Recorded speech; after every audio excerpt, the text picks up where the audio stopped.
என்னப்பா? ஐயா பாண்டியத்தரத்துக்கு போகணும்யா. இந்த இருக்கு பாரு கோபுரம். அந்த இடத்துக்கு போனேன்னா பஸ் ஸ்டாப் இருக்கு. அங்கே போய் நின்னேன்னா பஸ் வரும், ஏறிப்போ. ஐயா கையில காசு எதுவும் இல்லையா? நான் வேற ஊருக்கு போறேன்ப்பா.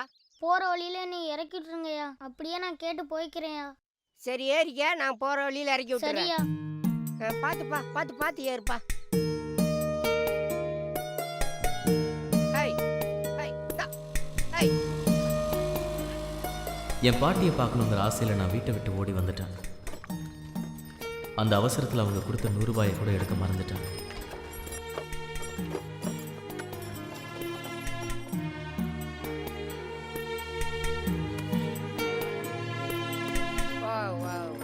பா, நீ கேட்ட ஊருக்கு இப்படியே தான் போகணும். போ, யார்ட்டையாவது கேட்டு போ. நான் இப்படியே என் ஊருக்கு போகிறேன், பார்த்து போ. ரொம்ப நன்றி ஐயா. கவனம் கவனம். டே டே டே போ போ போ.